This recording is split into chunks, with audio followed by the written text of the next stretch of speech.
Yeah. We put in work and here's the proof. What you want? I'm making moves, punching in. I'm on it too. I'm in the gym. I'm in the stew. It's hunting season. Where's the food? We push each other daily, level up. Cause that's what brothers do. Clock in.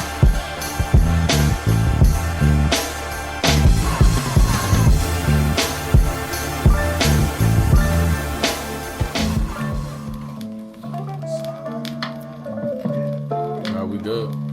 Live. Okay. Hey, turn me up in the mic, man. Yes, sir, man. Shout out to Russell, man. We on our Russell, our grind and our hustle. Yes, sir. We got Russ here, obviously. We got Neek here. Yeah! We getting them drops ready, man. We got Nipsey. Oh yeah, Nipsey. shout out to Nip, man. We need a Nipsey Shout drop. out to Nip, man. We do need a Nipsey drop. We need a Nipsey drop. So that's Yeah, we do need a Nipsey. for those who drop. don't know, Nico's new dog name is Nipsey. So he just joined the crew. You know, he's on the payroll now. We paying him in in dog treats and free promo. Yeah, Scooby free snacks. promo for you know these female dogs out here for him. Got his social media out there. Man, we out here, baby. Marshall Hamilton here, co-host of Clock in the Podcast. Austin Hamilton here, episode 19, man. 19. Yes, sir. And we have a very, very, very special guest, man, who I've been telling him I'm going to get him on the pod. I'm a man of my word. And you guys will see why this episode is going to be special. But we got my man, Travis Willis, in the building. Yeah, I appreciate y'all having me, sir. man. I appreciate you, man, for sure. Honored guest right now. Yeah, man. Yes, sir. We got Trav in the building. I'll talk about how we got connected because it really was through me originally. His brother Jasper was good friends with a friend of mine named Hassan Malik. So I met Jasper at their wedding, actually. Okay.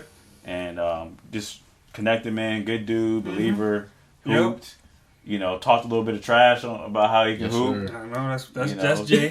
Typical Jay for sure. Woodbridge hooper, you know Exactly. what I'm saying? Yeah, man. They got an edge out there. So Out the bridge, man. They got an edge. hood bridge. So we had to chop it up about, hooping. And the first time I actually got to see him hoop and vice versa was in the 3-on-3 tournament. Okay. That Christ Fellowship through our church. This was 2019, so summer 2019. This is gonna be funny. You'll see why I'm gonna laugh. Two reasons I'm gonna laugh. So I met Travis, at the tournament. Yeah. Him, his brother. I forgot the other big So dude with the dreads. Yeah, that's my middle brother. Actually, he's the tallest one. So his name is Emmanuel, but we call him E. And he's the tallest one. We like to say that he's adopted because he's like 6'6", and me and Jay are like 6'1" on a good day. So I didn't know that. I thought he was like your cousin or Nope. something, bro. So when my dad was here, we kind of took in two more dudes in our house. Right. So there's Dana. I don't think you guys have met him. He was there. He's from Yeah, 7-5, yeah, right? he was there. Yeah, Yeah, he was exactly. talking cash. Yeah, What? he was That's about to fight. He was about to fight Nico.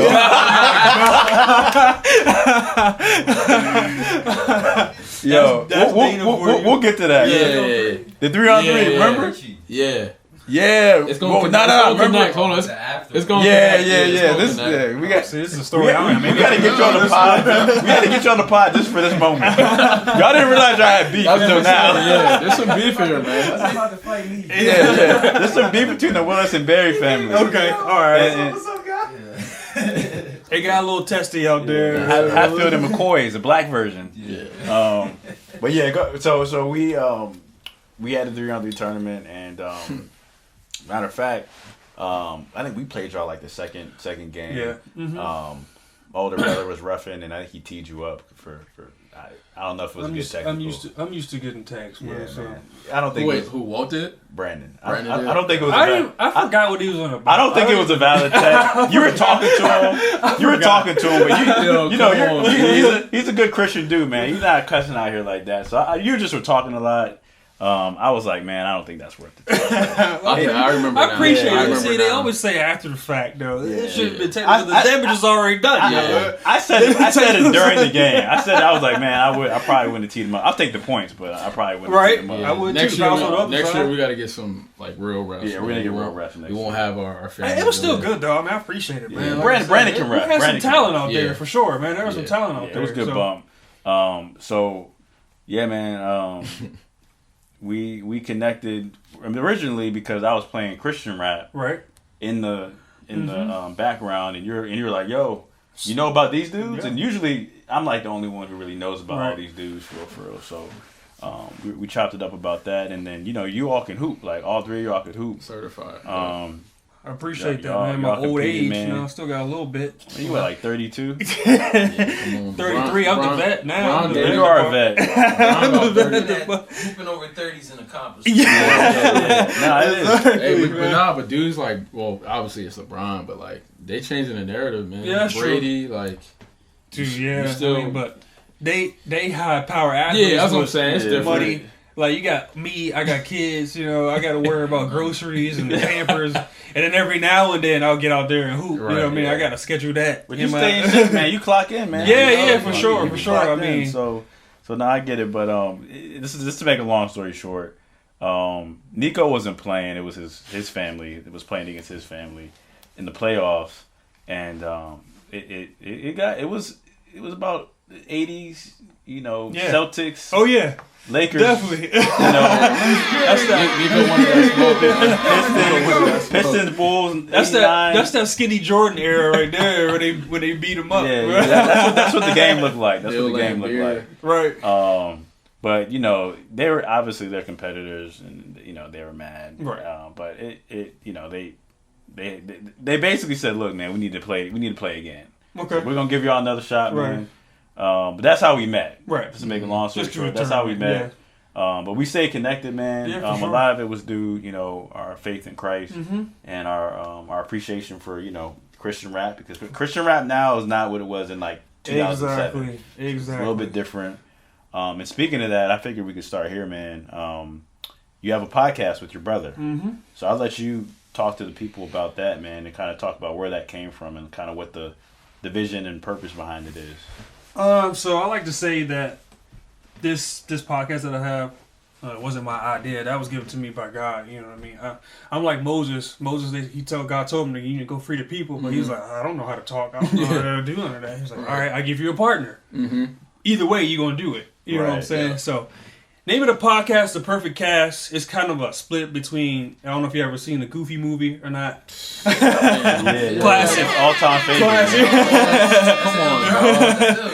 So it's a come classic, and then obviously the scripture, you know, make you fishers of men. So I kind of mended that together. That's why I called it The Perfect That's Cast. Dope, man. Yeah. Like you said, man, I just have a big fat. I'm big in Christian hip hop. I don't really listen.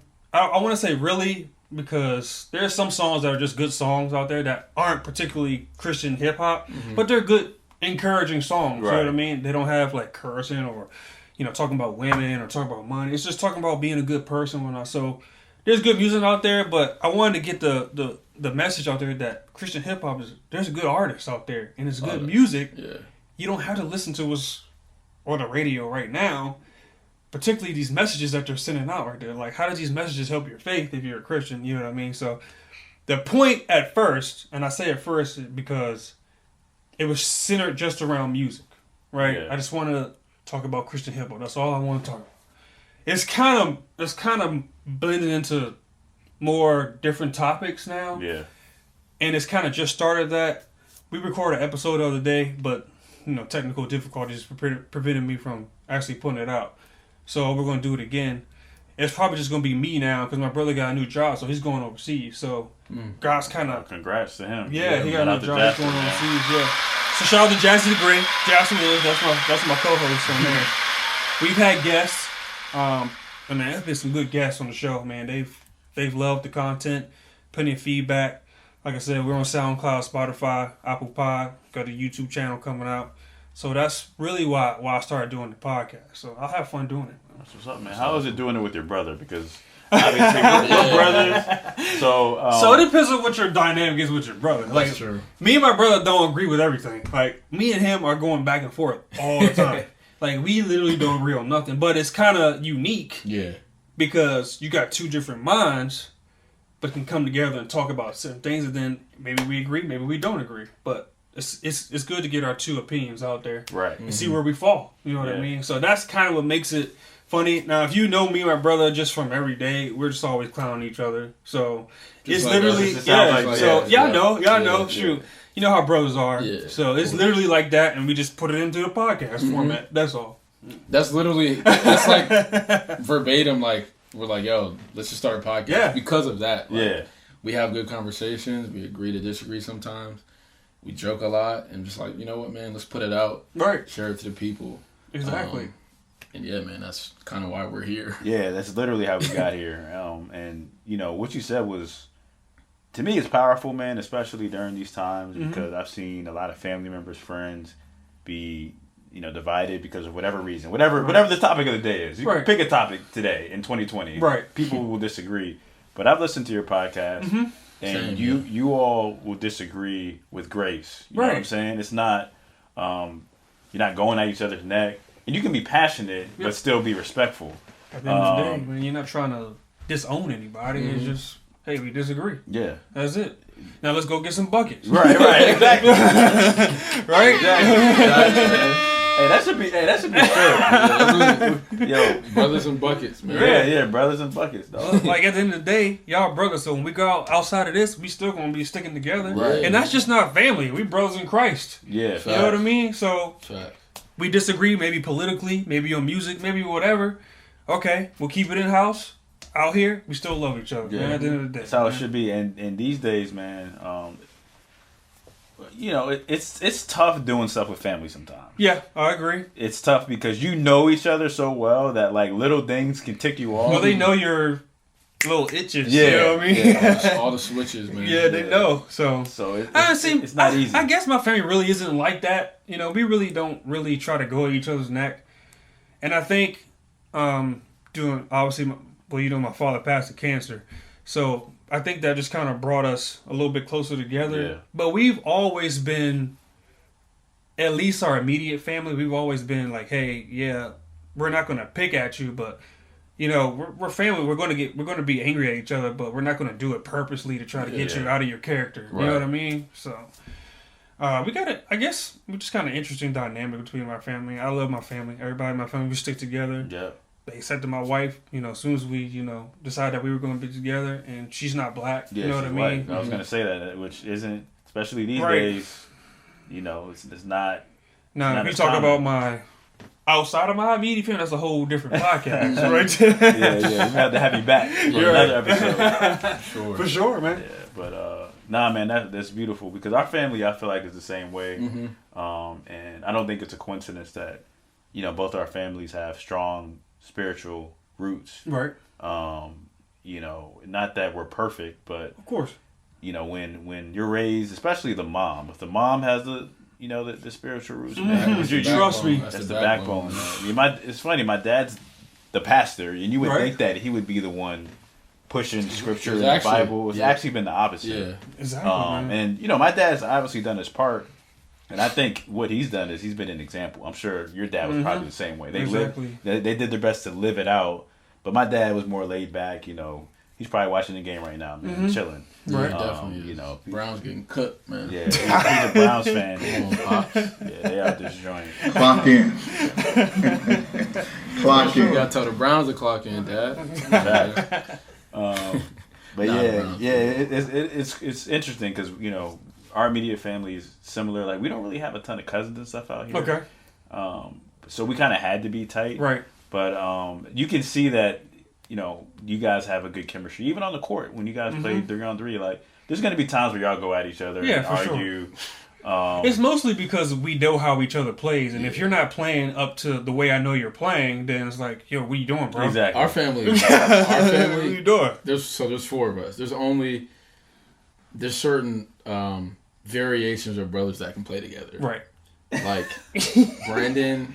It's interesting Brandon you say and Walt that. can't I think play that's together. facts. No, like for Yeah, real. Brandon and Walt It's can't interesting play that you together. say that. Yeah, like Brandon and Walt can't play together. They're gonna hit us up. You and Brandon we can play together. sometimes. No, we can play together.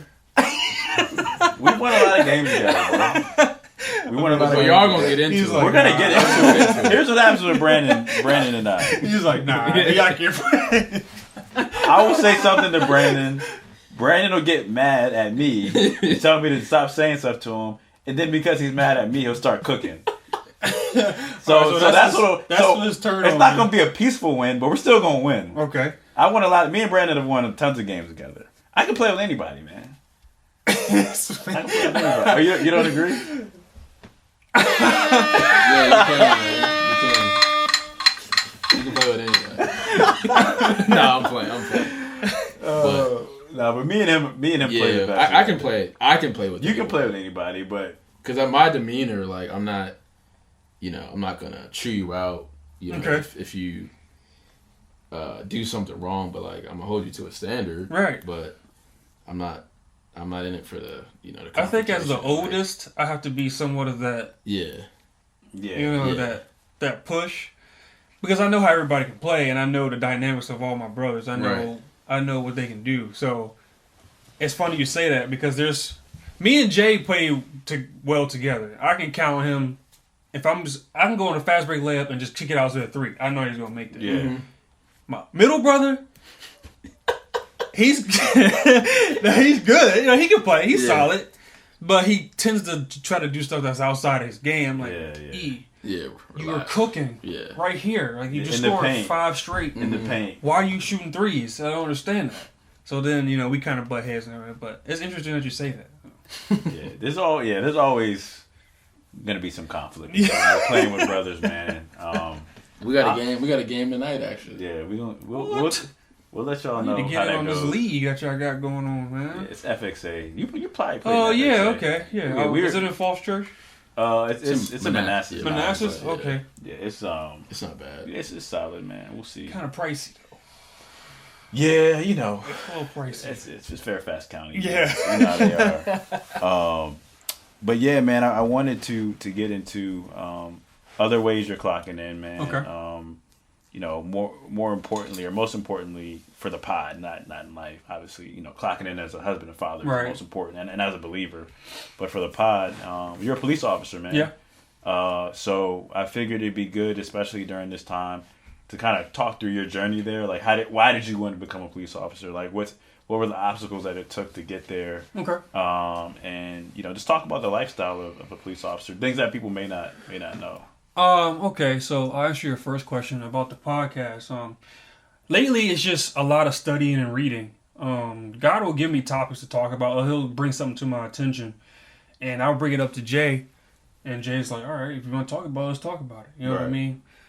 So with the podcast, it's just I'm learning to tweak things, better prepare myself, because it's not just going in and just talking. It's like you guys got to hear a beautiful setup, and it's getting the mics right, getting everything right, getting everything situated. And I'm having to learn that myself because I'm having to do episodes over and over because I'm not checking stuff properly. So it's more mentally preparing, getting stuff, and then just studying the Bible, man. Studying, making sure I know what I'm talking about, when I'm actually getting these podcasts out there, because people are listening and hearing what you're saying. As far as police, so my journey to become a police officer wasn't like I was a kid and I just wanted to be a police officer. You know what I mean? As a kid in high school, middle school, I never really ran into the police.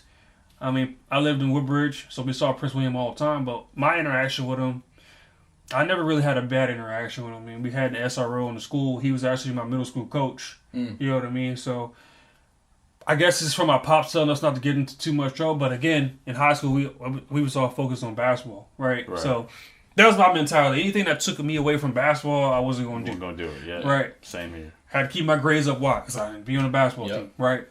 Which is kind of why I want to get my kids into sports anyways, so it keeps them grounded. So I went to college. So I went to Nova after high school. I didn't really have any recruits, out of high school. Did you go to? So I went to Osborne Park. Osborne, okay. In Manassas. OP. David Robinson. Yellow jackets out here. Let's go. So I think my senior year is when I had my best year as far as points was. Like I averaged 17, 18, something like that. I think I had Shenandoah come look at me, but their school is super expensive. They don't give scholarships. Private school, D3, man. Trust me, I know it, man. So, again, like you said, the mom is the backbone in the family. So she prayed for me and said, you know, you want to play college basketball, see what's out there. Meanwhile, I was going to go to Nova for my first 2 years because I was just like, well, college ain't for me. Let me just go ahead and do the community college route. Yep. They didn't go to a bigger school. Mm-hmm. They had just started their JUCO program, right? Okay. Right when I got there, right? So I joined that. We were playing Maryland JUCOs. We were going to Texas. We were going all over the place. Like Nova. I was like, what the heck, yo? This is great. Yeah. I think I was averaging like 22, 23 points playing with them. And this is going against Maryland and Texas schools. You know what I mean? They got D1 recruits out there. You know, Cecil out in Maryland, that's all they do is D1. Our older brother, Brandon, he went to CCBCS. Yeah. Mm-hmm. And he played. I went to the game when they played Cecil. Right.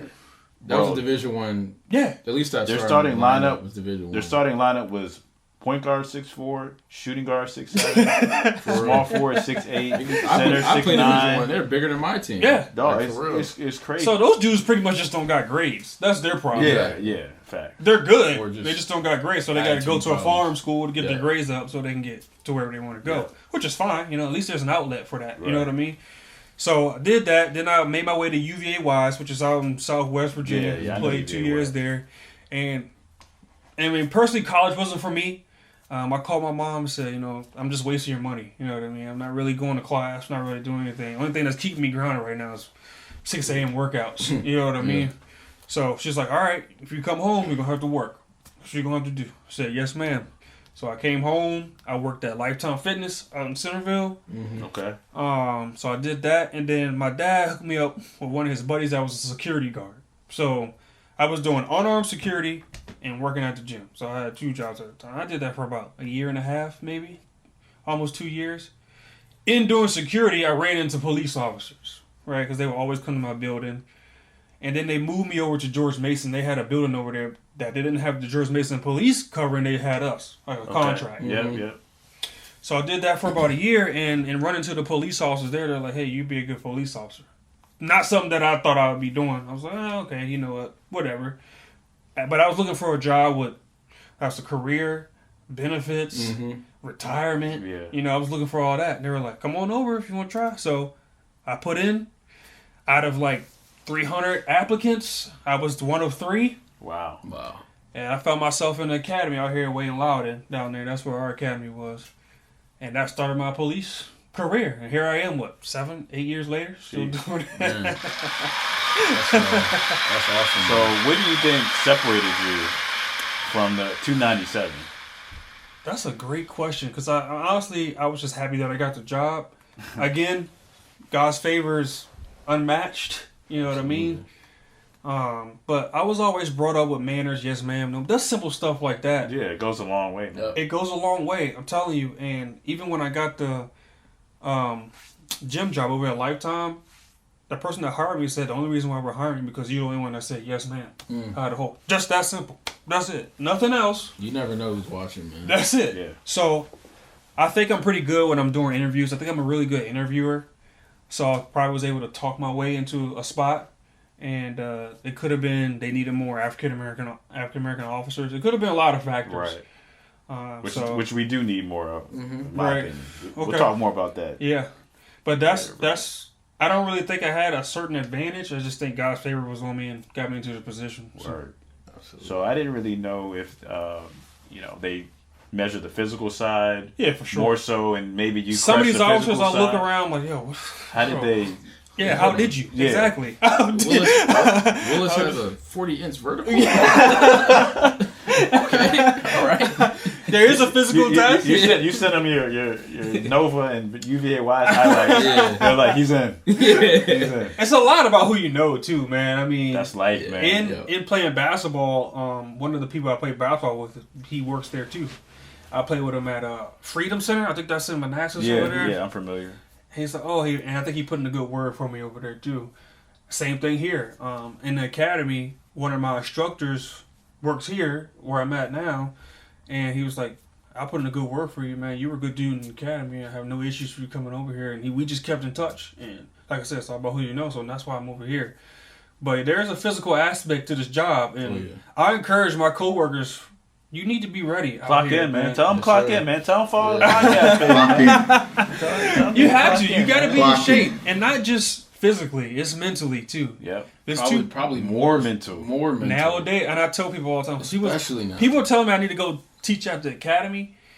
I don't feel like that's my calling yet. You know what I mean? I don't see myself doing that, but it's definitely more mental now because you can get into some situations, and if you're not right up here, you get hurt. Somebody else will get hurt. One of your coworkers will get hurt. You know what I mean? So it's not a job that it's just, oh, I'm strong, I can lift, I can blah, blah, blah, I'm able to fight people. That's not it. Your job is to try to talk people down. You have to fight if you have to fight. Right.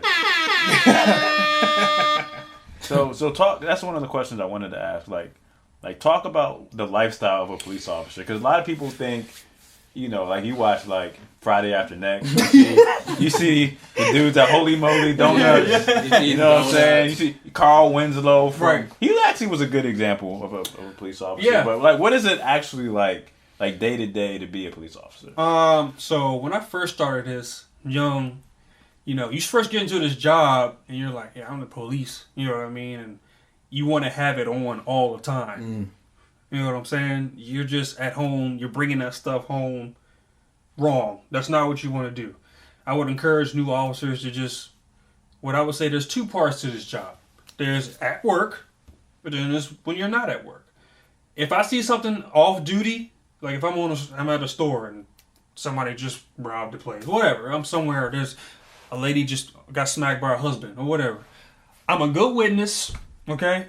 I'll call the police. This what happened.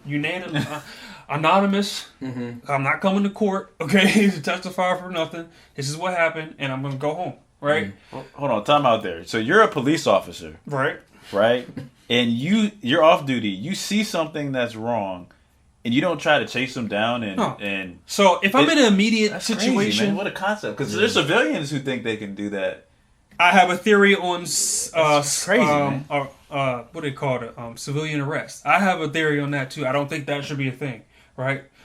That's just me. A lot of people have died that way. Yes, a lot of people have gotten hurt that way too.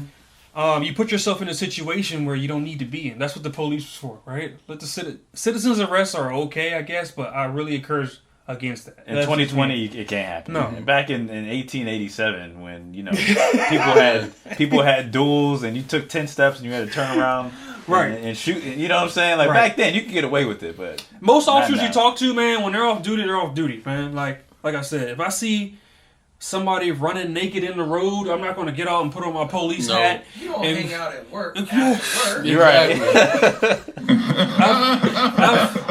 I do enough at work, right? Yeah. I do enough at work. But I assume there's been times where, like, you probably had to... Because I don't know if you remember this, but when I was in elementary school, right, this kid, one of my, like, best friends, and we're waiting for the bus stop. Okay. And I wasn't doing it. I promise you I wasn't doing it. But he was throwing rocks at cars in the road. Okay. Hit a car. Joint pulls over, takes the right, pulls over, confronts my friend, and is like, hey, I'm an off-duty police officer. You probably should be careful. Yeah. So I'm asking, like, are there ever been times where you had to let people know? Okay. There's been... So in my neighborhood, there's a lot of kids, and I've done stuff like that. You know, man, why are you doing this? Yeah. You're gonna get in trouble. That's what's gonna happen. Right.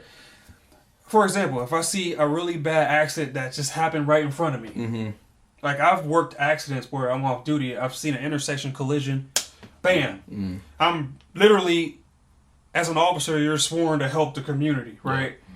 My wife's like, okay, right? Do it. You got to do what you got to do, just to make sure everybody's alive and well. If I can render immediate aid, I can do that, right? Because I have the training to help on scene, right? Now, when they get there, you guys got this? I'm going back to the mall. I got some shoes to get. You know what I mean? I'm done. I'm done here, right? So there's times where I'm off duty and I have to be in a situation, but like I said, like if we're talking, like, I encourage people to carry firearms. You know what I mean? This is Virginia. You're right. I carry them out with me all the time.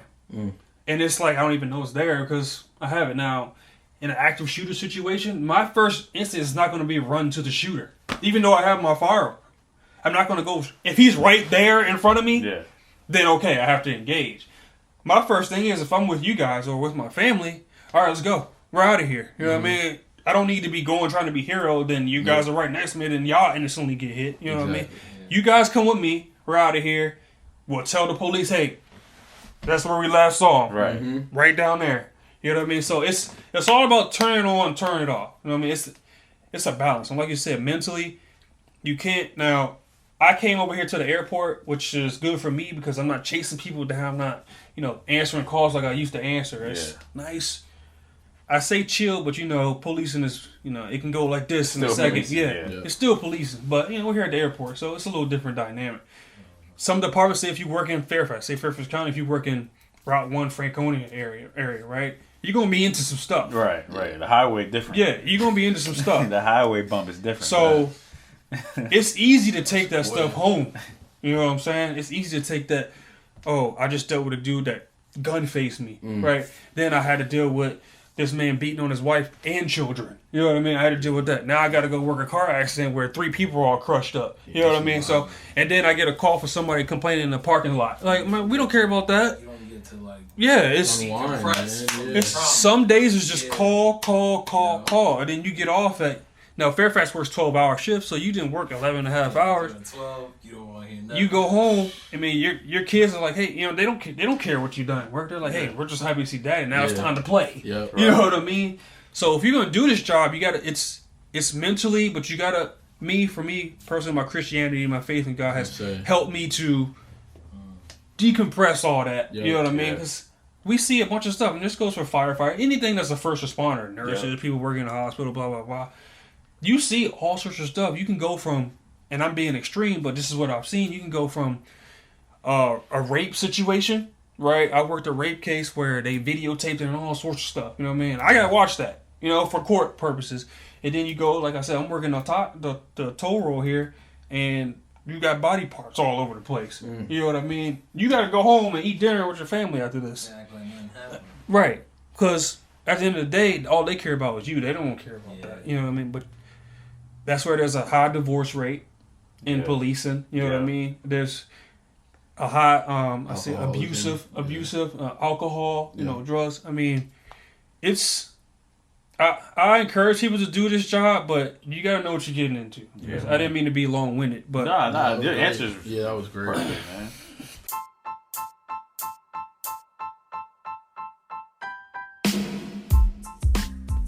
Hey guys, thanks for clocking in with us and making it this far into the episode. We want to continue these episodes for as long as possible, but we might need your help. If you click on the description on each episode, you'll find a link that reads Support This Podcast. If you enjoy keeping up with us, click on that link and you can make a monthly donation. All right, you guys hear enough of me talking anyways, so let's get back into the episode.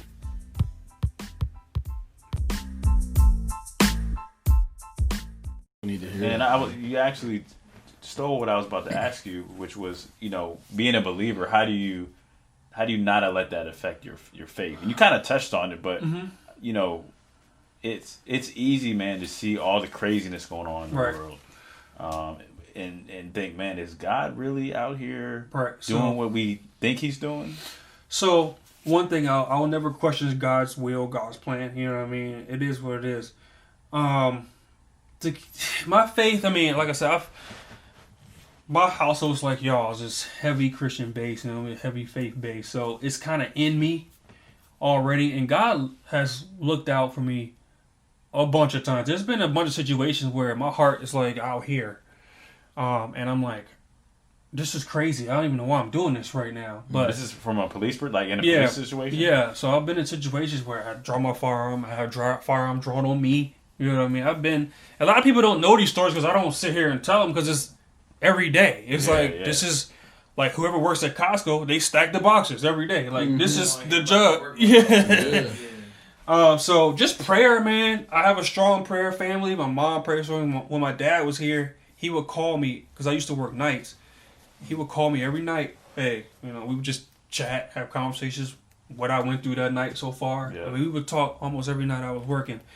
And I think that really helped me out. It's a strong family base, strong support system. So we encourage, even at work, there's a support system, and we encourage people to use that because, like I said, it's more of a mental thing now. So how is it being right now in this climate being a black officer? What are some of the challenges, but also what are some of the blessings that come with that? Because I think it goes both ways if you have the right mindset. Definitely more negative than positive right now, and you would. That's a real heavy question that I don't want to spend 3 hours on because I could talk about that all the time. I follow you on social media. I know. So what keep it real too, man. Like this is our podcast. What I would encourage. I actually need it too. We need, So what I would encourage people, like I've told him, you have to wait when you see these videos of police shootings that come out, and it's like a 7-second, 5-second clip. Now, for me, it's different. When I see that initially, I already know that there's a lead up to that, right? Of course. It's not just a man right here is walking his dog, and then the police just come over there and just shoot him for no reason, right? There's a lead up. First of all, why is the police there? Somebody called. Who called, right? So you got to look at that first. And I always encourage people, like, just give it a second, give it a week or two, a month or two to figure out what's going on. Like, I have no problem saying that the police were wrong, People think that I'm always on the side of the police. But I think I'm in a unique spot. I'm an African American. I live in America as a black man, but I also know the police side. Right? I live that side too. Yep. And it's not that, straight line of this is what it is. Not black and white. Right. Mm-hmm. It's not that. At first it was tough. I have immediate family. I'm just going to keep it real. I have immediate family that don't like me at all. They don't like me. They don't like my family. They don't like that I'm a police officer. They don't like my views on politics or anything. They have come and threatened to come down and fight me. We've had those conversations. Since then, we've kind of mended it a little bit because I used to be stubborn, but God put it in my heart to reach out to him and say, hey, if you want to talk, let's talk. Like, I encourage people, if you have any questions about police-related incidences, please call me. Don't text, just call me, because you can misunderstand things through text. Yeah. Like, the language, the tonality of a text can be interpreted different between someone. I try, as a black police officer, to give perspective on both sides, right? If the police is wrong, they're wrong, but you have to, and you're not going to think like this because you're not a police officer, right? I can see signs to me that would be a threat that you wouldn't even pay attention to, right? Now in the academy, they're going to train you to look for the threat, right? They're going to drill that in your head. Threat. Do I think that's a good thing all the time? No. It's good to be aware because at the end of the day, I got to get home to my wife and 3 boys. They're expecting me to walk through that door when I come home. They're expecting daddy to walk through that door the same way I left. Yep. The same way. Not in a wheelchair, not on crutches, not the same way I left this morning. That's the same way they want me to come home. So I'm able to see by looking at the video or whatever, a case or whatever, or how it's going to go in court. See, that's another thing. You say, well, we should charge him with this and charge him with this, but then you don't know how that plays in court. Court is a whole different game. Right, right. And if you charge someone, let's just say they charge an officer with murder, right? The highest count of murder. So now your evidence has to be so perfect that the 12 jurors all agree. If one doesn't agree, just 1 out of 12, that's it. You know what I mean? Your evidence. So,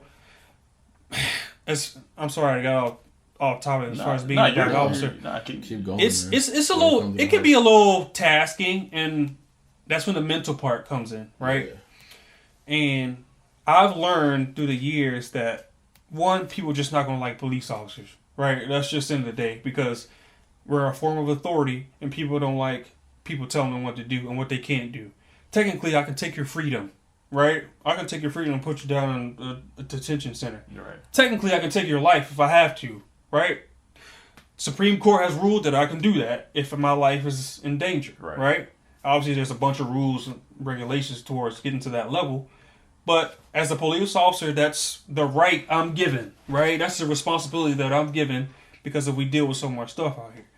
And I try to encourage people, hey, listen, as a black police officer, I encourage people to stay away from media as much as possible. Please. Please. Think for yourself, man. Use common sense. Think for yourself. It's common sense. You know, these celebrities, they're going to come out and say certain things. The commercials, I mean, I got, you know, my son watches Nickelodeon all the time, right? You got Black Lives Matter all over Nickelodeon. Like, my son's 5, right? My son's 5. He just wants to watch SpongeBob. Like, can he just watch that? It's crazy, man. It's crazy. You got people talking about defund the police, all this stuff. I'm telling you, please, just, it takes a second to reach out to a local police department or somebody that you know. And I will say this, people hit me all the time, well, I know a police officer. You know, man, my friend's a police officer. That's not the same thing. It's the same thing as people saying, well, I have a black friend. And they say racist stuff. Okay. And as a black man in America, I know the struggles of being a black man. Nobody's going to say that being a minority in this country doesn't come with its struggles. It does. But you can always get through the struggles mentally. Like I said, through hard work. Like I said, I do a lot. I've done a lot of reading lately. That's what God has led me to do, is start doing a lot of reading. Not only reading the Bible, just reading good books. Yeah. It's important, man. It's important. I mean, it's reading stories of... I encourage you to listen to stories of officers, you know what I mean, if they have been through certain situations. It's not just putting on that vest and writing tickets all day. I tell you what, I don't like writing tickets. Why? Because that means I have to go to court. Court is on my off day. I don't want to go to court on my off day. I got pulled over on 66, right? It was a black officer, too. It was a black officer. And first of all, he just seemed... He treated me like I was dumb for going that fast. 'Cause I was like, he's like, man, why are you going so fast? I'm like, man, I gotta pee. Like, I had to pee bad, bro. And the next exit that had like a gas station was like 4 exits away. I'm going like 80 on 66. He's like, the faster you go, the more gas you burn, right? I didn't know that, sir. I didn't know that. So then I don't pay my ticket, and it just slipped my mind. Like, it wasn't like I didn't, not pay on purpose. So I had to go to court. Yeah. And I'm in that. He was so sick, bro. We were in the little. First of all, being in a courtroom is sick. I've never. It's maybe on a field trip, but like. But I'm in this joint. It's at I think it's in Fairfax. Fairfax, yeah. And no lie, 95% of the people are immigrants in it. I'm not even trying to be controversial. Like 95%. Oh man. So I was the as a native English speaker, I was a minority in that joint. Right. And it was just like, I was like, dang, y'all only pull over immigrants out this shit? But anyways, I'm in there. We're in the courtroom for I'm in that joint for like an hour, maybe. Yep. All I had to say was like, I do not contest this ticket, and then I bounced. Yeah. Right. So the part where I actually had to say something, I've watched TV. I'm thinking I'm about to have to defend myself. You know what I'm saying? I have an opening and closing argument. All right. On March 13th, I'm coming there with a suit. Like the episode of Martin. What the GTD? I'm not gonna go there. But nah, man. Yeah, I'm thinking. I'm coming that joint like Thurgood Marshall or something. Ready to go. I'm ready to go, man. I was disappointed. I was like, that's it. Yeah, that's it. So you get to come up there and I look like Thurgood. You say your part and then you leave. Like me, I have a docket, right? So I got if I wrote 17 tickets, I gotta sit there and go through all of them. And then if someone says not guilty, so what Fairfax will do is they'll put that one to the end after everybody is gone. And if you know anything about state troopers, that's all they do. It's write tickets. Yep. So they go last. Is there any financial gain to writing tickets? So not particularly to the officers. Okay. Now, the money Fairfax gets, so there's state code and then there's county codes, right? So if Fairfax write county codes, that money will go to Fairfax County, right? The state codes, the money will go to the state, obviously. Loudoun has their codes, so that money goes to Loudoun. So they write tickets, the money just goes to the county, Yeah. right? Right. It doesn't go particularly to the officers. I mean, now you have, and this again, people don't notice. There's actually different divisions within police departments. If you get pulled over by a guy that's on a motorcycle, they're gonna write you a ticket because that's all they do. They write tickets. They don't answer calls. They don't do anything. They just write tickets all day. That's their job. So most likely, if you get pulled over by a dude riding a motorcycle and he got the high boots on and all that stuff, Get the wallet out. just go ahead and just say, get ready to get that ticket.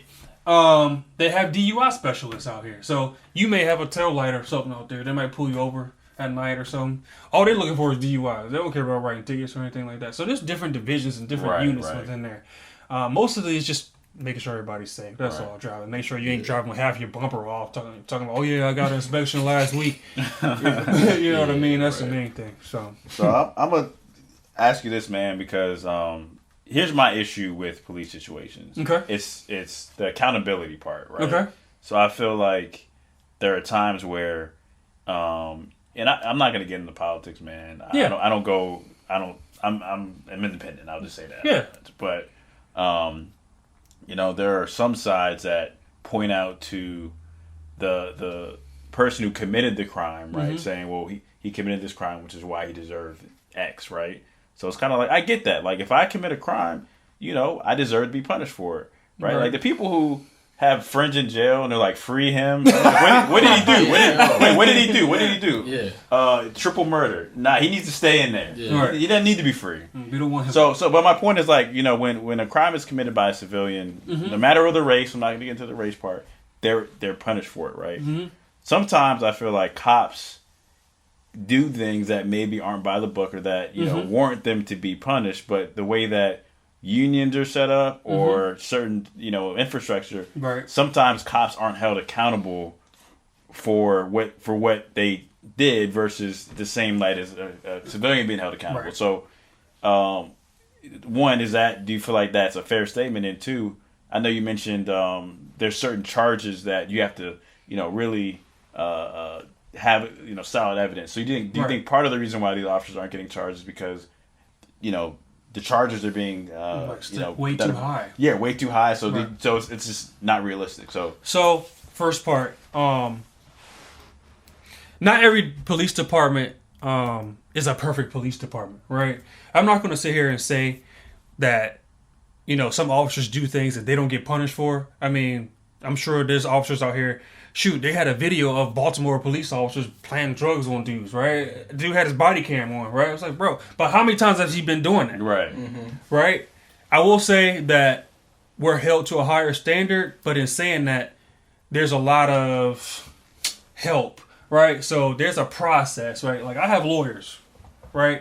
I pay monthly, which is called the Police Benevolent Association. If I get into anything, they send me a lawyer, right? So the thing about the civilian side and police side, we know what's coming, right? We know how the system's going to go. So we're going to get our charges, we're going to get our lawyer, and we're going to go through the system, right? And this is how we're going to fight it, right? So they kind of know the game versus somebody on the outside, they kind of don't know how the system is going to go, right? So they're not really prepared accurately for situations. I will say this, I've seen officers do some crazy things, and I've seen them get punished severely for it. Right? Yeah, it's never black and white. Right. I've seen, trust me, I've been in a situation where a white police officer have said some racially, some racial stuff.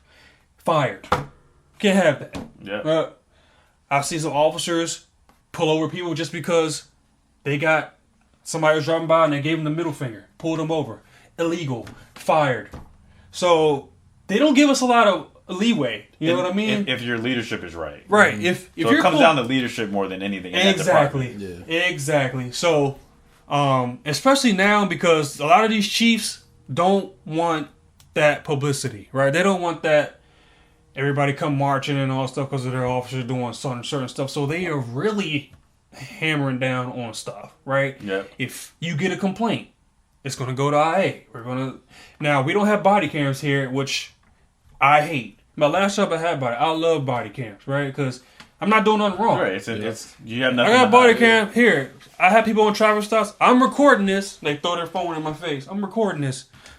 Yeah, me too. I got a camera right here. Also, my cruiser has a camera too. So this whole interaction is being recorded. How come you don't have body cams? It's a financial thing. Okay, I was gonna ask, yeah. Storing it, all the data. I mean, that's a lot of money.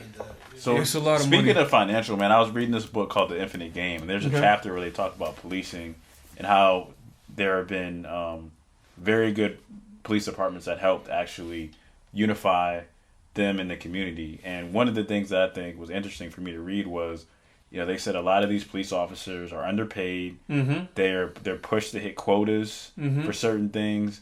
There's a lot of hazing in departments. So I think a lot of people don't understand what's going on internally sometimes at some of these departments who don't have budget to do certain things.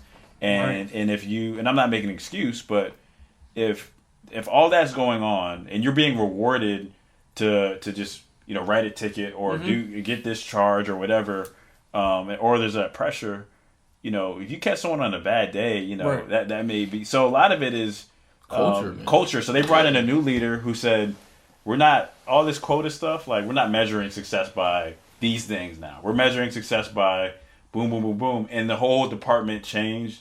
The community started to trust the police. So how do you feel like, we can unify police in the community? Because honestly, the way we are, we're about unity, man. Like, we don't say Black Lives Matter. We don't say Blue Lives. Me neither. We're about... Because that's like picking a side. Right, exactly. You never see me say Blue Lives Matter. I've never quoted that. You know what I mean? Because it's divisive. It's divisive, right? Even if we say listen, man, everybody knows that everybody's life is valuable. We all know this, right? Like, as a human being, right? Everybody's life in here matters, right? I mean, like you guys say, we're gonna pod, right? That's what we're gonna do. Yeah. I think there needs to be a change in the police department, but not from the view that you guys might think as far as interacting with the community. It's coming from internal, like you just said. Some departments will do that, right? We want you to write tickets. We want you to do this because they care about stats. They're stat-driven, right? Because they want to show the persons at B or at top. Oh, yeah. Right. That's outside of my pay grade, right? Oh, this is what my squad has done for the month. Egos, man. This is what, compared to what this squad has done for the month. That's, I think, you turn police officers into robots, in my opinion, right? See, police have what we call discretion, right? I can pull you over, it doesn't mean I have to write you a ticket. Right. Sometimes it's just, and I've done this more times than writing a ticket. I pull over, females crying, I've never been pulled over before, blah, blah. All right, man, can I tell you why I'm pulling you over first? She's like, well, boo-hooing. All right, let's just take a breath for a second. Right, just relax, okay? Right. Let's relax for a second. The reason I'm Officer Willis, blah, blah, blah, give my little spiel or whatever. You're going 95. The speed limit is 55 miles per hour. I can't, for the safety of the public, let you drive that fast. Believe me, I have a fast car. Right. I like to drive fast. But there's rules and regulations in plan. Why? Because people have died at those excessive speeds, and studies have showed that you can't control your vehicle at that speed, right? And you run into a minivan full of a mom and their 3 kids. Of course, you get out, but then all of them are dead, right? Yeah. So that's the reason why we're doing this. But I agree, the changes needs to be from up top within the police departments and stop being so stat driven, right? Crime is out there, right? You're a police officer. Crime is going to be there. You're not going to save the world, right? You're going to get arrested. It's just going to fall into your lap. Like, there's been one time I've been sitting, minding my business, right? Eating my breakfast or whatever. Was it a donut? Don't do that. Don't do that right now. I had to ask. I think I'm clocked in enough at the gym where I can enjoy it. You can earn it. All right. You have 100%. Yeah, nah, you definitely don't fit into that. Are there actual donuts? They give us discounts all the time. Oh yeah. So that's a thing, man. That's not. Oh yeah, that's definitely a thing. That's definitely a thing. That's not a trope. That's a real thing. They love us, right? I don't know why, but that's real. Yeah, so they'll, like my last department, they used to bring us boxes of donuts. Here, thank you for your service. There's 12 boxes of donuts. I'm like, God. I go over there for my tea and my coffee in the morning. Oh, it's so nice. You know what I mean? Yeah. So that's pretty much why we always hang out there. You'll also see officers at Chipotle, right? Because Chick-fil-A, because they give discounts, right? So that's where you're going to see most police officers at. But, for one, I don't like being in the car all the time, right? I like to be out into the public. And my last job, because I worked at George Mason, I was walking around campus. You know what I mean? Kids would come up to me, hey, what's up, officer? What's going on? Why? You build that relationship with the community, right? Here at the airport. Now, I was on the toll road today, so I was mostly in the car, but when I'm at the airport, I'm out walking, talking to people, talking to the people working at the ticket counter, talking to the people that pull the tugs back there, the luggage, talking to people in the basement. Why? Because nobody talks to them, right? Right. Oh, Officer Willis, he talks to me, and I come to him maybe 3 weeks. Hey, man, I heard somebody was stealing some stuff down here. What's up, man? You know anything about that?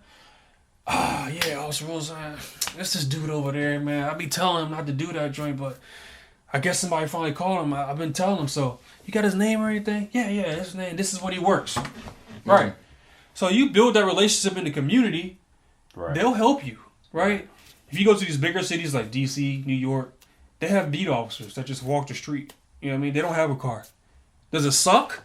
Yeah, when it's cold and it's snowing out there, you don't got no vehicle, and you walk in the street, but that's part of the job, right? That's what you sign up for. Yeah. But I always encourage, one, to stop these police departments, stop being so stat-driven. You're turning your officers into robots, and you're creating that distance between the community. Because I'm always in the car, and you always doing your thing, and then when we finally meet each other, it's just like we're butting heads, right? We never see you, so who are you? You know what I mean? Exactly. Right? And that's a human being. That's our human nature. Like, we see something that doesn't look familiar, like we're already in we're not used to seeing fight or flight mode. I will say this, like you said earlier, officers are human beings, man. You don't know what the officer's going through that day. You know what I mean? Like, and to me personally, my dad died last year, so I took a couple weeks off. But then I got to come to work with that on my heart. You know what I mean? So is my mind mentally there already?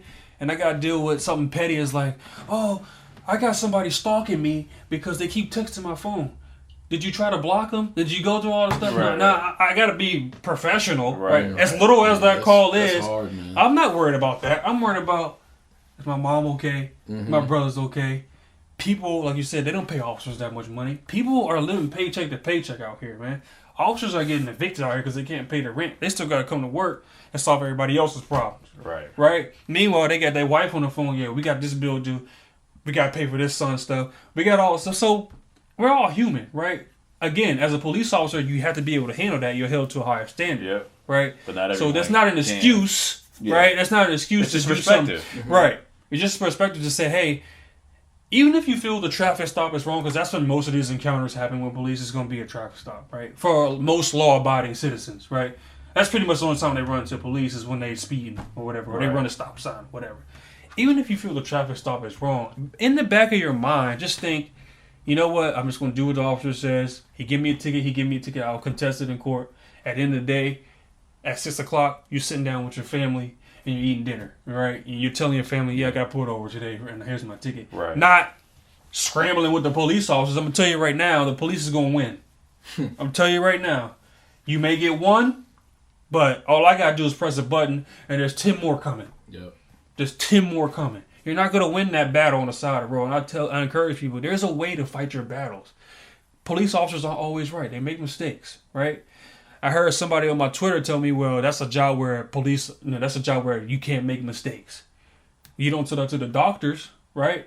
If you look at the statistics, doctors have killed more people than police, but you don't hear that, right? Yeah. I would think that's a job where you don't make mistakes. Right.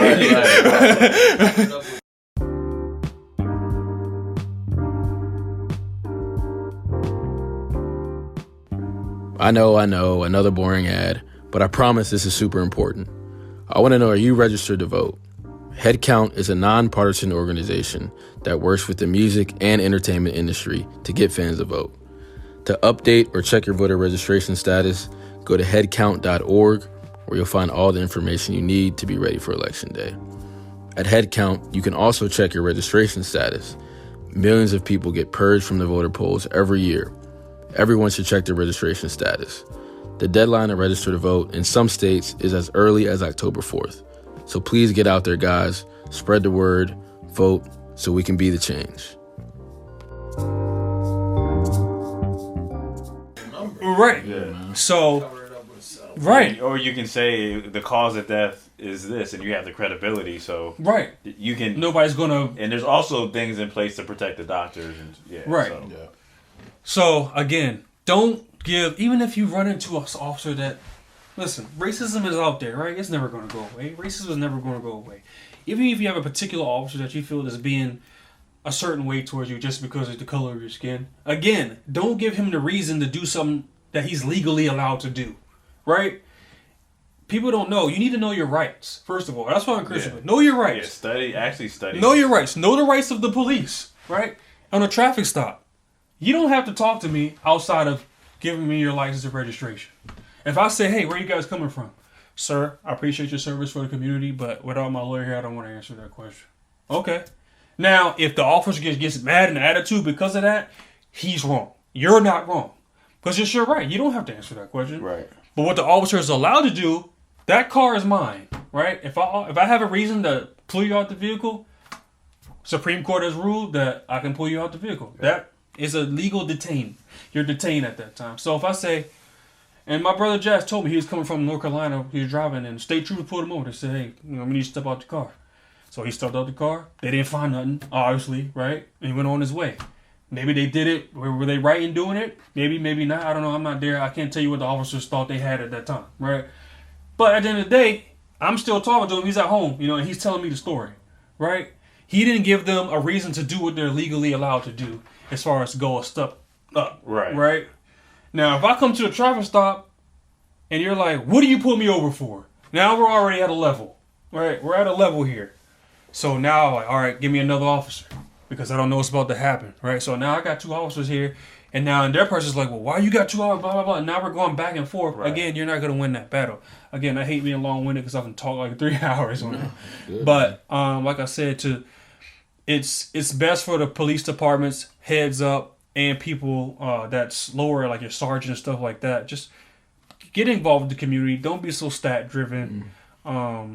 People that's not officers, civilians, learn your rights. Know what you're allowed to do, what you're not allowed to do.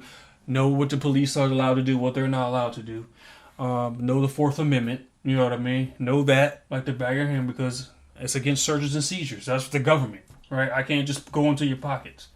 But what I can do is pat you, which is called a Terry stop. If you look at the case, I can pat you outside, make sure you don't got any weapons. Right? That's about as far as I can go if I don't have anything else.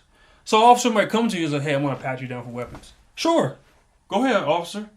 I'm not allowed to dig in your pockets unless I feel it's like some kind of, maybe it's a knife or anything like that. But outside of that, I can't look for drugs.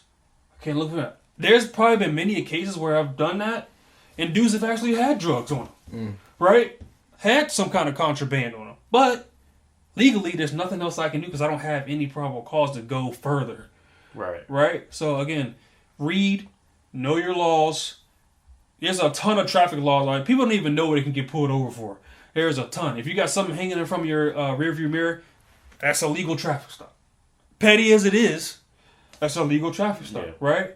Yeah. People don't know that, right? So that's what that would be my encouragement to the community. You know what I mean? Let me ask you this, Travis. So with one of the roles in my job, we're looking to partner with police departments, and involve them as far as the community, but kind of use. I don't know if you know this, but I work for your team. I know. Yeah. But just man, I'm waiting for I wasn't gonna say nothing. I got you, man. Once we get out of COVID, man, I got you, man. But we're looking to work with different police departments that are involved in the community. Yeah, man. Is there anything your organization or your department is doing right now? At my last job, so I haven't. So we have community policing events. Yeah. Right. Do you guys have like a FOP? Are you a part of that? I'm not a part of that. That's a whole different group. I have, like I said, I'm with PBA. That's a whole different thing. Gotcha. Like I said, we have National Night Out. Stuff like that. Me personally, I've taken it upon myself to do different things in the community. Yeah. So at my last job, we had a take-home cruiser police car. And as a local, I knew some teachers at a local elementary school, and they would let me come talk to the kids every Tuesday or something like that. So I would go to the elementary school. I got permission from my chief and the principal. I bring the cruiser out there. They, the lights and sirens. They like to see all that, and I would talk to them. And it's like third and fourth grade. Yeah. which I think is a good area to start talking about police in the community and stuff, because they're starting to gain knowledge of what's going on in the world. Yeah. And they asked me some deep questions. Yeah, Third grade, Kids, right? kids ask the deepest questions. Yeah. They're like, why do you carry guns? You know, why are you allowed to kill people? Simple questions. Yeah. You're like, I never thought about it. Yeah, it's innocent. Yeah, Right? exactly. It's innocent. But you don't know what they're being taught at home. Right. Right?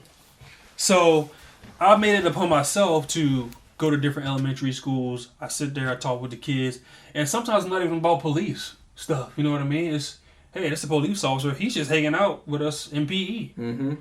And now his interaction with a police officer is, I don't know anything bad about a police. The police officer I know, he's pretty cool. Right, exactly. And I can call the police because they're there to help. You know what I mean? So It returns the stigma to the way it was before racial injustice. Yep. Right. So my senior year, one of the what do you call the school? SRO, yeah. Mm-hmm. We played 1-on-1. Yeah. And I ended up beating him. He took me to Chick-fil-A. But it's just like things like that, man. Right. Like it changes your mindset on the police officer. Yeah. And, Shoot, I used to at Mason. You know, they got 300 gyms over there. Oh, Mason. yeah. Right. So I come in there. They be playing like 8, 9 o'clock. I got next.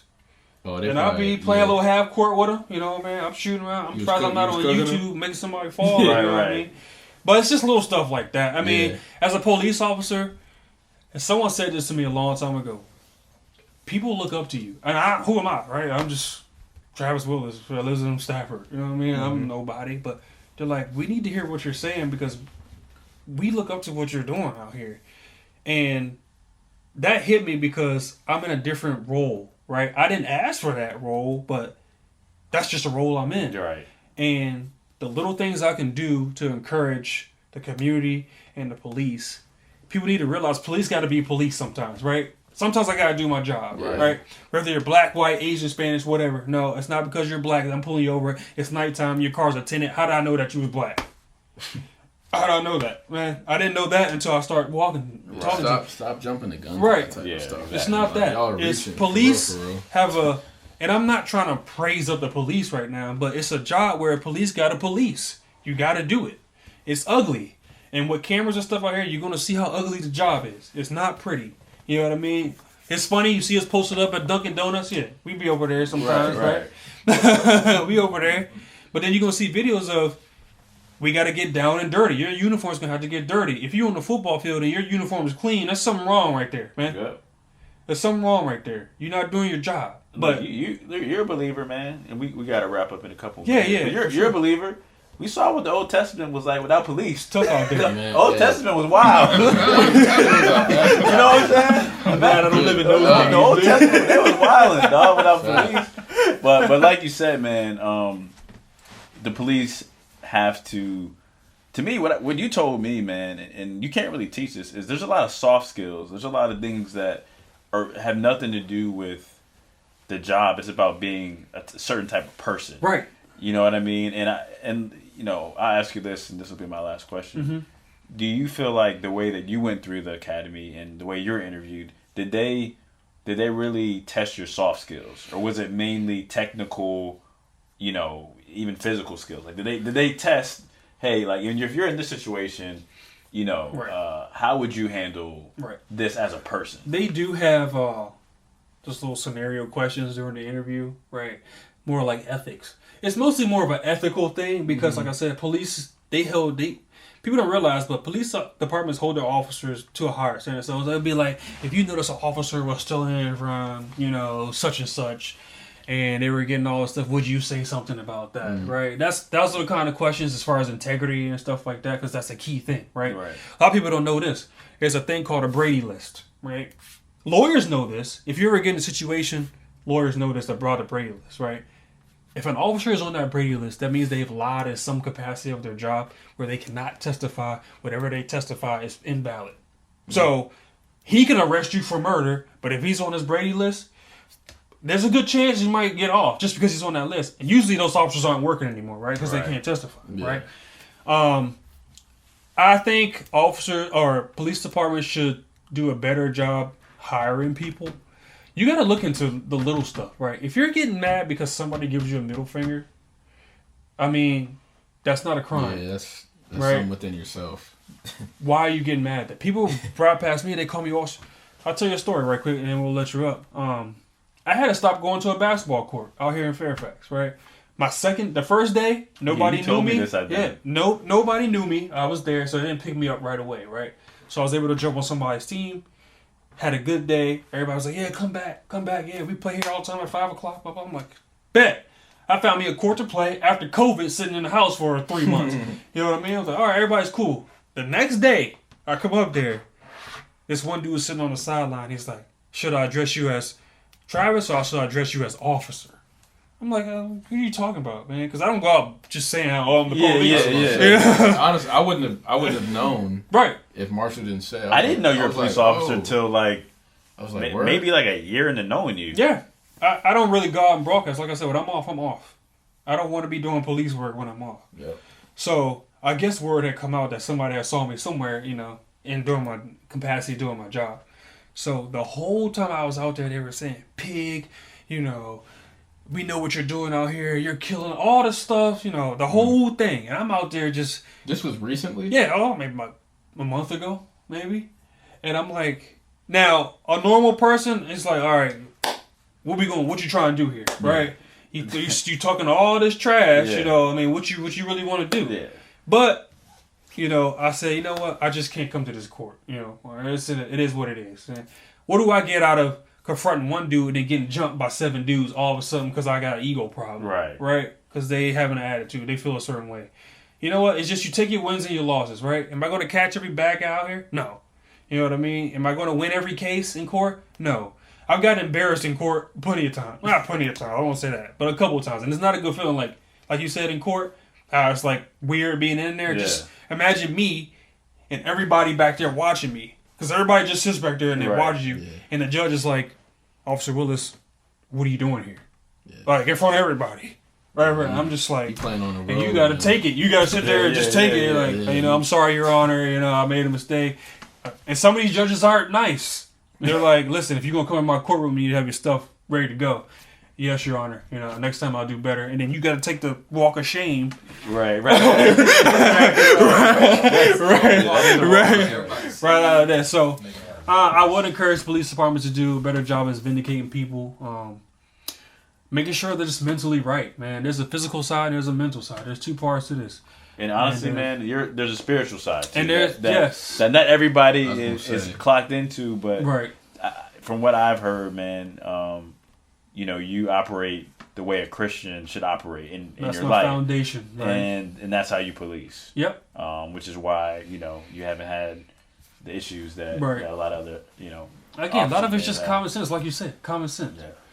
You just know what you're supposed to do, know what you're not supposed to do, man. Simple, man. You got to get that ego out of it. That's the first thing, man. And that's on both sides. Right. It's on both sides. You got to get that ego out of there, right? Because dudes coming to you all day, I'll be sitting there, pig. And they'll just go on. I'm like, all right, He doesn't know me. What time the game starts? Is it true? Yeah, like if it's not true, I'm not gonna get that mad. Right. Yeah, I'm not gonna. And if it is true, then I probably should change it. Right. If it's getting me to that point of anger. But look, man, it's been a pleasure, man. Thank you for having me, man. It's an honor.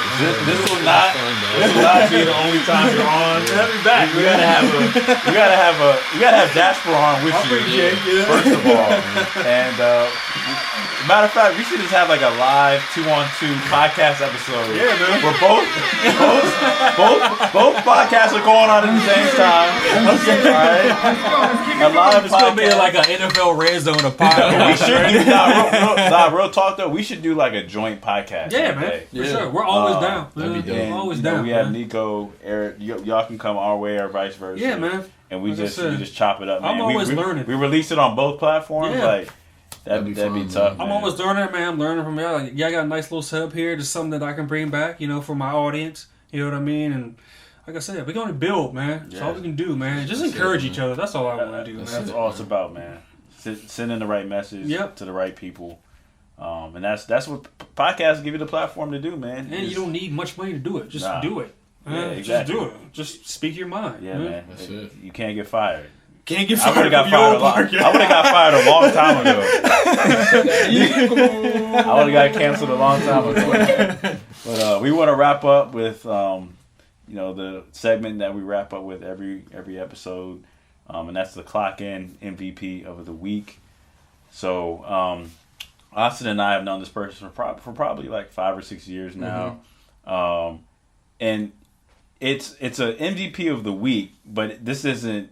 Her nomination isn't because of what she did this past week. It's not, and we need to clear it. It's not always going to be like, you had this many workouts during the week. And honestly, none of it is like none of the people we've nominated is it because of what they did that week. It's honestly what they've been doing consistently and who they are as people, not just they work out. Like Maria, our sister, got it because she's been academically clocked in since like 3 years old or something. You know what I'm saying? Literally.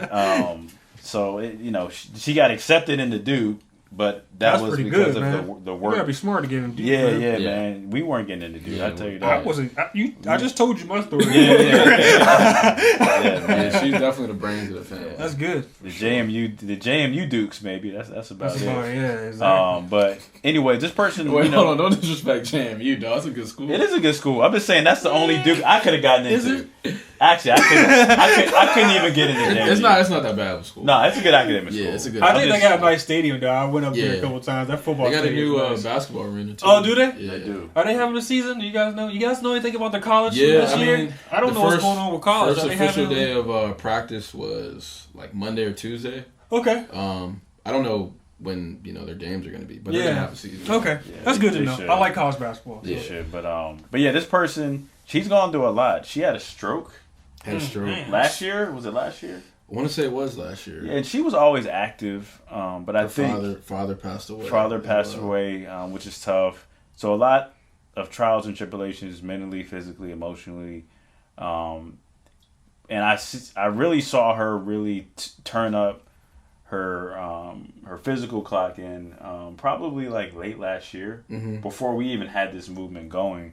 And she's fought back to get back to normalcy, but I think she's even better than what she was before she had the stroke.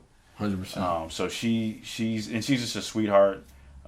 She's a athletic trainer, so she's clocking in that way, helping these athletes prepare their body for battle. But the clock in MVP of the week is no other than Caitlin Bishop. K-Bish. Shout out to K-Bish. And that's B-I-S-H. Yeah. All right.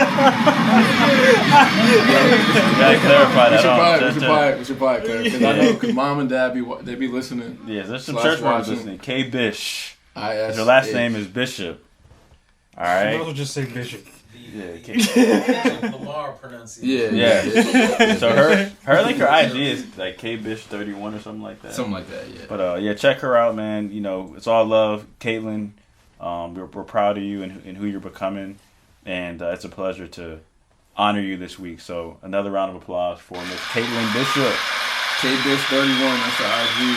Give her a follow. Yeah, check her out. And man. 19. Another great episode, man. Get the handshake going, man. Y'all gotta tap into that YouTube. One last plug.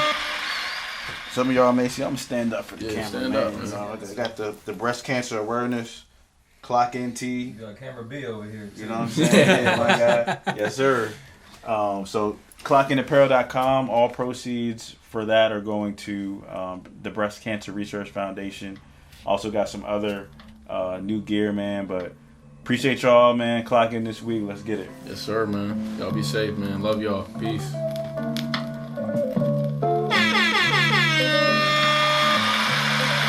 Clock in.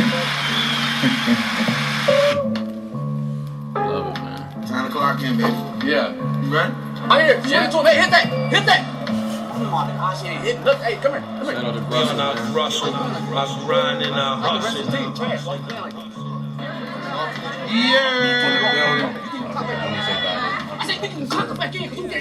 We put in work and here's the proof. What you want? I'm making moves, punching in. I'm on it too. I'm in the gym. I'm in the stew. It's hunting season. Where's the food? We push each other daily, level up. Cause that's what brothers do. Clock in.